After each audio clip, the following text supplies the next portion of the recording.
बताते हैं कि सार शब्द सरजीवन बूटी, ये ओम तत् सत, ये तीन मंत्र हैं। ओम तो ब्रह्म का और तत् ये है ये पर ब्रह्म का, अक्षर पुरुष का, ये सांकेतिक शब्द है। ये दास बताओगा और मंत्र है। ये ओम और ये तत् मिलकर ये सतनाम बनता है और सत जो है ये फिर इनके साथ जुड़ के फिर सार शब्द बन जाता है। ये सार शब्द कहते हैं। सार शब्द सरजीवन बूटी, घिस घिस अंग लगावे, यानी डट के भजन करे फिर इनका तीनों मंत्रों का। और कहे कबीर तुम सतकर मानो, ये जन्म मरण मिट जावे। गीता ज्ञानदाता ब्रह्म कहता है कि जब तत्वदर्शी संत मिल जाए उसके पश्चात उस परम पद परमेश्वर के यानी पूर्ण ब्रह्म के उस परम पद की खोज करनी चाहिए, यानी सतलोक की प्राप्ति करनी चाहिए, उस सही विधि की प्राप्ति करनी चाहिए। उस सतलोक में जहां जाने के बाद फिर लौटकर संसार में कभी नहीं आते। अब ये कंसेप्ट हो गया क्लियर। अब ये वेदों का राइटर कौन?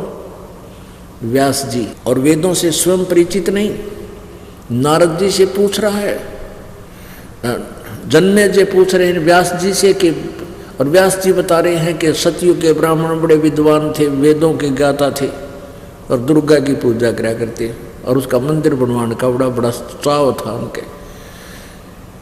तो टट्टू विद्वान थे वे, सतयुग के ब्राह्मण, सतयुग के विद्वान महर्षि ऋषि को थे, विद्वान ब्राह्मण को। अच्छा, अब ब्रह्मा विष्णु का ज्ञान सुन लो। विष्णु जी कहता मैं दुर्गा से ऊपर देवता ना, किसी भगवान ने ना मानता, तो इसको वेद का ज्ञान नहीं था। और दुर्गा कहती है कि और सब बात छोड़ दो, ब्रह्म की पूजा करो, ब्रह्म लोक में चले जाओगे, ओम नाम जाप करो। और ब्रह्म कहता है नहीं, परम अक्षर ब्रह्म की पूजा करो, उससे जन्म मृत्यु मिटेगी। उसके लिए तो तत्वदर्शी संत को पूछो, वो तीन मंत्र का नाम देगा। ओम तत्सत, ओम तत्सत ये कोई मंत्र नहीं है, ये आपको मूर्ख बना रहे हैं ये संत, आपको वो ज्ञान से परिचित नहीं है। और चतुरता करके हरि और ला दिया, इसका आगे कुछ एक नहीं। हरि ओम तत्सत, हरि ओम तत्सत बांटे जाओ सारी उम्र। परमात्मा ने अपनी अमृत वाणी में क्या बताया है? मन माणिक लहर समंदरे, मुरजीवा नग सीप नसाया रे, वो निर्मल आनंद कंदरे। मन माणिक लहर समंदरे, मुरजीवा नग सीप नसाया रे, वो निर्मल आनंद कंदरे। अब परमेश्वर कबीर जी ने स्वयं अपनी प्यारी आत्मा गरीबदास साहिब जी को आकर के स्वयं मिले थे और उनको तत्व ज्ञान से परिचित कराया था, जैसे महर्षि रामानंद जी को परिचित कराया था। और वेद यही बताते हैं, ऋग्वेद मंडल नंबर 9 सूक्त नंबर 86 मंत्र नंबर 26, 27, 30 और 31 में। ऋग्वेद मंडल नंबर 9 सूक्त नंबर 82 मंत्र 1, 2, 3 में।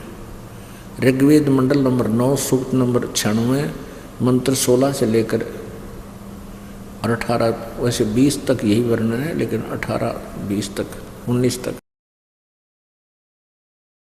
और ऋग्वेद मंडल नंबर 9 सूक्त नंबर 20 मंत्र नंबर 1 में क्या बताया कि वो कबीर देव परमात्मा ऊपर सतलोक में रहता है, अमर स्थान पर, मुक्ति धाम में, और वहाँ से गति करके आता है यहाँ अपने वर्णीय भक्तों को, यानी श्रेष्ठ आत्माओं को, अच्छी आत्माओं को मिलता है।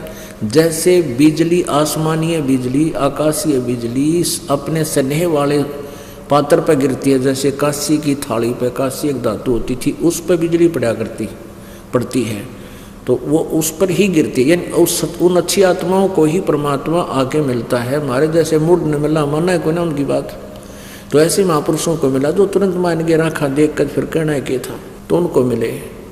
कौन, किन किन को मिले? वो आदरणीय धर्मदास साहिब जी को मिले, आदरणीय मलुकदास साहिब जी को मिले, आदरणीय दादू साहिब जी को मिले, आदरणीय नानक साहिब जी को मिले, आदरणीय गरीबदास साहिब जी को मिले, आदरणीय गीसा दास साहिब जी को मिले। ये तो दास को याद हैं, इतने महापुरुषों को परमात्मा मिले हुए हैं।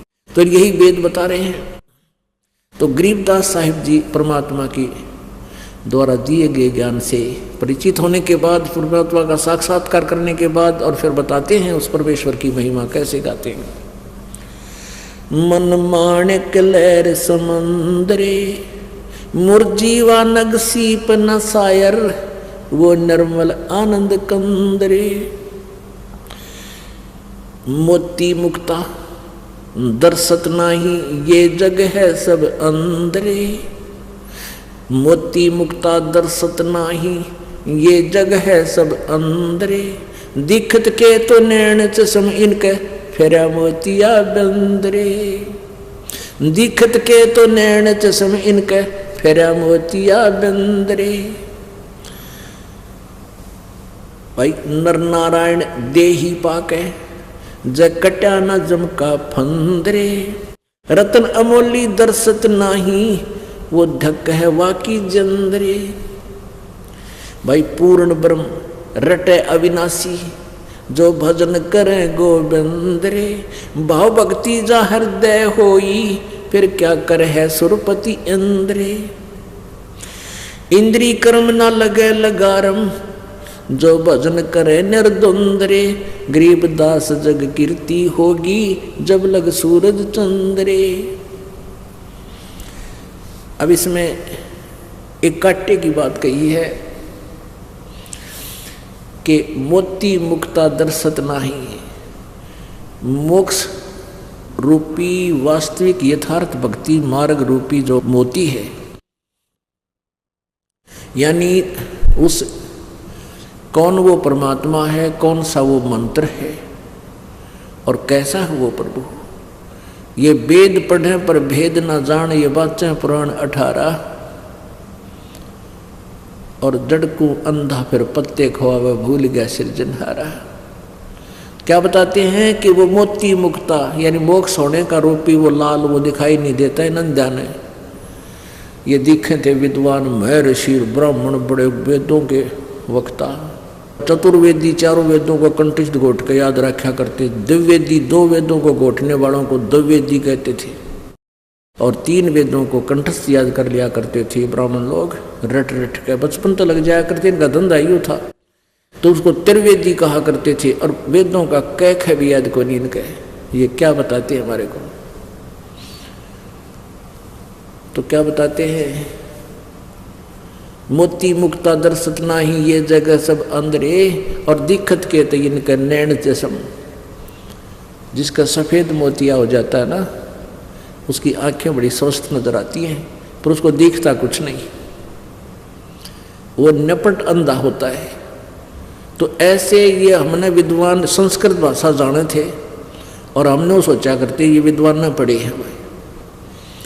इनका तो अध्यात्म ज्ञान रूपी मोतिया बिंद था, इनका अज्ञान रूपी मोतिया बिंद था, अध्यात्म ज्ञान नहीं, अज्ञान रूपी मोतिया बिंद था।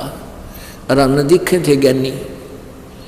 अब परमात्मा ने इस दास का मोतिया बिंद ठीक किया, अज्ञान दूर किया, और मुझे ऑपरेशन करना सिखा दिया। अब लाखों का ऑपरेशन मोतिया बिंद हटा दिया इस दास ने, और करोड़ों और अरबों का हटेगा समय आने दो मालिक की दया से। तो क्या बताते हैं, ये दिखे थे विद्वान, अरे न कहेगा भी नहीं पता किसी ने वेदों में क्या लिख रखा है, ना ब्रह्मा को पता, ना विष्णु को पता, ना शिव को पता, ना नारद को पता है, ना दुर्गा को पता। दुर्गा कहे बस ओम ही फाइनल है, ओम मंत्र करो, ब्रह्म तक की साधना करो। और ब्रह्म कहता उस परम अक्षर ब्रह्म की पूजा करो, और उसके अतिरिक्त दूसरी पूजा करने से मोक्ष नहीं हो सकता। अपने आत्माओं, वेद कतेब झूठे ना बाई, और झूठे हैं जो समझे नहीं। परमात्मा निराकार नहीं है, परमात्मा साकार है। चारों वेद गवाही देते हैं, पवित्र बाइबल गवाही देता है, कुरान शरीफ गवाही देती है, कुरान शरीफ पुस्तक गवाही देता है, और पवित्र चारों वेद गवाही देते हैं, और आंखों देखा संत गवाही देते हैं परमात्मा से। शरीर है उसका नाम कबीर है, और वो मनुष्य जैसा है। अब थोड़ा सा हिंट देंगे आपको। पुण्यात्माओं, आपका सौभाग्य, आपको अमृत प्यास जा रहा है ये ज्ञान यज्ञ का। आपने देखा और सुना होगा, अब भी चल रहा है ये। एक भागवत कथा करते हैं 7 दिन, और उसने सुन लेना है, फिल्म देखने की जरूरत नहीं की है। उस भागवत में के बकवाद कर रखी है। नकमी फिल्म देखने की हो सकता है, उस भागवत ने 7 दिन सुन ले और कह का ज्ञान नहीं उन लोगों को, उन गाटा जोड़े ना उसमें। और ये अमृत ज्ञान आपके भाग्य में है परमात्मा का। तो आपको ये थोड़ा सा हिंट देते हैं। वेद कतेब झूठे ना भाई, झूठे हैं जो समझे नाही। ये